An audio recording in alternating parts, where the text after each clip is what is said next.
Nah, ini kebanyakan mereka yang terpengaruh dengan fahaman Wahabi. Kalau tuan-tuan dengar Wahabi ni salah satu ancaman pada masyarakat, selain daripada fahaman liberal, plural, secularism dan lain-lain. Wahabi pun ancaman bagi umat Islam. Jangan kita lupa. Kita kena jangan lupa sejarah membuktikan sedemikian, dan perlu diulangi akan hakikat gerakan Wahabi ini. Mana-mana tempat kita kena sebut Wahabi, sebab ia mengganggu umat Islam, mengganggu pegangan umat Islam. Dia membawa ajaran yang bertentangan dengan ahli sunnah wal jamaah. Itu Wahabi. Wahabi ni mana-mana masuk, dia masuk mana-mana tempat, mana-mana mukim ke mana-mana masjid, surau, dia akan memecah belahkan umat Islam. Sama macam pahaman liberal, plural, secularism dan lain-lain lagi sama. Cuma yang Wahabi ni dia berselindar dengan nama ulama ahli sufi, ahli sunnah. Bukan ahli sufi, berselindar dengan nama ahli sunnah wal jamaah. Jadi Wahabi ni sangat berbahaya bagi, ia ibarat ancaman bagi umat Islam, kerana sejarah pengasas Wahabi ini bersejarahkan dengan sejarah yang hitam. Orang yang mengasas gerakan Wahabi ini berpahaman dengan pahaman melampau. Nama dia Syekh Muhammad bin Abdul Wahab. Walaupun dia dibesarkan di semenanjung tanah Arab, ayah dia orang alim. Pengasas dia Muhammad Abdul Wahab, ayah dia orang alim. Tapi dia ni bawa masalah. Sejarah kena baca tuan-tuan, bagaimana kelompok ini merosakkan umat Islam. Bahkan di antara sebab kejatuhan kerajaan Uthmaniyah, kerajaan khilafah Islamiyah yang telah memerintah dunia selama 600 tahun. Kalau kita mengaji hukum fiqh, mana boleh kita lawan kerajaan Islam? Khilafah ni dia bukan kerajaan saja, khilafah. Kerajaan itu kecil lagi, di khilafah besar lagi.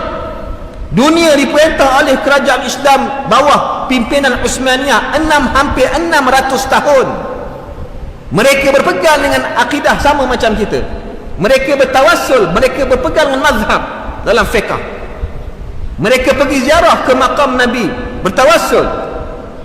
Itu yang usaha dakwah sepanjang pemerintahan khilafah Uthmaniyah. Akhirnya melahirkan ulama, melahirkan wali-wali Allah. Tiba-tiba muncul gerakan Wahabi ini yang dibawa, diasas oleh Muhammad Wahab, dilawan. Dia kata kerajaan Uthmaniyah ni kerajaan kuburiyah, daulatun kuburiyah.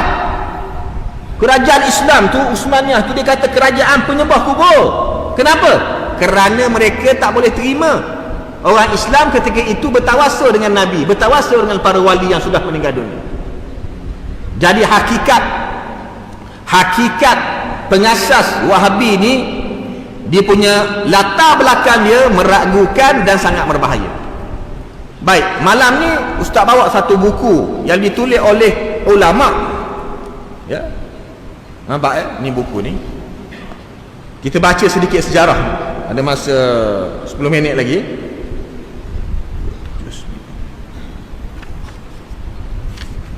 Baik.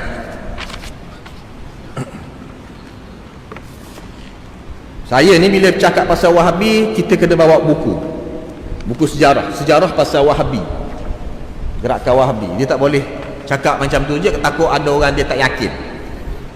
Tapi yang saya bawa depan ni buku kitab lah, yang ditulis oleh seorang mufti, bukan orang biasa ni, mufti yang hidup di zaman pemerintahan, akhir zaman pemerintahan kerajaan Uthmaniyah. Kitab ini berjudul Khulasatul Kalam. Kita tunjuk, nampak ya? Ni kitab Arab, bukan kitab Jawi, ni kitab Arab. Kena tahu juga baca kitab Arab ni. Tajuk dia Khulasatul Kalam fi bayani umara'il baladil haram. Tajuk kitab ni. Cetakan di Mesir, Maktabah Azhar di Mesir.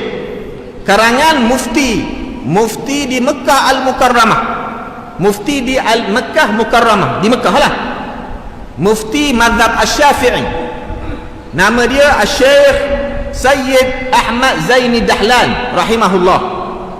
Ingat, Nama penulis ni mufti, nama dia Syekh Said Ahmad Zaini Dahlan. Dalam kitab ni dia sebut sejarah tanah Mekah dan juga Madinah. Dalam tu disebut satu tajuk, bagaimana berlakunya fitnah dengan golongan Wahabi. Kerajaan Osmaniyah berdepan dengan gerakan Wahabi. Disebut dalam kitab ni. Ya, dia kata dalam kitab ni, saya baca sedikit ya. Bagaimana berlaku pertempuran antara kerajaan Islam Osmaniyah dengan gerakan Wahabi di sana. Maka disebut di sini yang berlaku pada tahun 1205 Hijrah. Sekarang ni kita dah 1442 Hijrah. Maka katanya di sini ada satu taifah, kelompok Al-Wahabiyah. Kerajaan Osmaniyah berperang dengan kelompok ini, Taifatul Wahabiyah, kelompok Wahabi, yang mana kelompok itu katanya at-tabi'ina li Muhammad bin Abdul Wahhab, kelompok yang mengikut Muhammad bin Abdul Wahhab. Siapa Muhammad bin Abdul Wahhab? Pengasas gerakan Wahabi.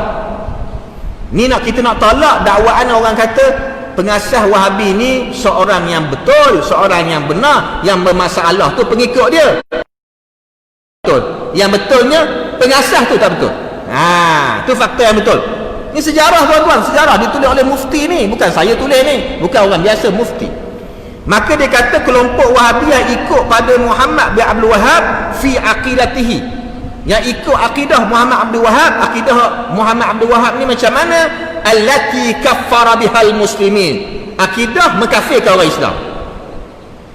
Akidah pengasas Wahabi mengkafirkan orang Islam, takfiri. Memang betul lah, sampai sekarang puak-puak tu duk kafirkan kita. Kita buat amalan, kita maulid ke berselawat, kafir semua. Akidah pun Allah duk atas langit, duk atas aras. Kalau kita kata Allah maujud bila makan, dia kata itu akidah kufur, akidah Jahmiyah. Yang betul Allah duk atas langit. Itu masalah tuan-tuan. Jadi disebut dalam ni, dikata kumpulan Wahabi yang mengikut Muhammad Abdul Wahhab pada akidah dia mengkafirkan umat Islam. Tak. Jadi maka katanya di sini, sebelum nak sebut peperangan kerajaan Utsmaniyah dengan Wahabi, kena sebut keadaan dia macam mana. Katanya di sini, fa inna fitnatahu min a'zamil fitan allati zaharat fil Islam. Fitnah kemunculan Wahabi adalah di antara fitnah yang sangat keji, yang sangat dahsyat dalam sejarah Islam. Memang betul lah tuan-tuan. Tuan-tuan tengok fahaman Wahabi. Mana-mana orang yang belajar daripada pusat lepasan Wahabi, dia akan memecah belahkan umat Islam. Ini yang kita tak nak berlaku. Ini ancaman bagi umat Islam. Dah mengenal musuh-musuh. Ini cara nak kenal musuh. Saya nak panjang lagi, nak baca panjang lagi ni, masa pun dah nak habis, tak sempat. Tapi kita ringkaskan, dalam kitab ini disebut juga ketika itu katanya sebahagian pengikut Wahabi yang melampau pun ada dalam sejarah disebut dalam ini, dia tak boleh terima bertawassul dengan Nabi selepas kewafatan Nabi. Sampai tahap dia ada sebahagian pada pengikut Wahabi ni, dia kata apa? Asaya hadhihi khairun min Muhammadin li'annaha yantafi'u biha fi qatlil hayyati wa nahwiha wa Muhammadun qad mata wa lam yabqa fihi nafa' aslan. Subhanallah. Apa maksud dia? Dia tak terima, dia tak boleh terima tawassul Nabi selepas kewafatan Nabi. Dia kata apa? Kata sebagian pada mereka, tongkat aku lebih mulia daripada Nabi Muhammad. Tengok tu. Ini satu penghinaan. Tongkat aku lebih mulia daripada Nabi Muhammad. Sebab apa? Tongkat aku ada manfaat. Tongkat aku boleh bunuh ular, tongkat aku boleh buat sesuatu lah bila kita ada tongkat. Tapi Muhammad dah mati, tak ada manfaat langsung. Ini satu penghinaan. Istihza' bin nabiyina Muhammadun sallallahu alaihi wasallam. Ini hakikat keadaan Wahabi. Ini berlaku pada sebahagian pengikut Wahabi. Begitu juga yang kita sebut tadi, hakikat pengasas Wahabi pun, yang ulama ni kata akidahnya mengkafirkan umat Islam. Kenapa dia mengkafirkan umat Islam? Bagi dia, siapa yang tak ikut manhaj Wahabi, kafir. Tu maksud dia.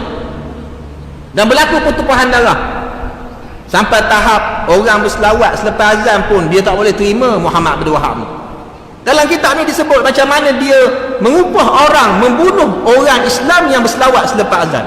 Dia upah orang lain bunuh orang Islam yang berselawat selepas azan. Sebab tu ada sebagai pengkaji sejarah dan ulama kata pengasas Wahabi ni sebenarnya seorang pelampau, seorang penjenayah, seorang pembunuh. Kenapa sekarang ini didewa-dewakan oleh pihak-pihak tertentu? Tidak lain tidak bukan itulah senjata musuh-musuh Islam ingin memecahkan umat Islam dengan adanya Wahabi. Jadi kita nak selesaikan macam mana? Bongkar hakikat mereka melalui fakta. Bukan omong-omong kosong, bukan kata-kata kosong, dia fakta, sejarah. Ini baru satu kitab. Banyak lagi kitab-kitab yang lain yang mendedahkan hakikat mereka.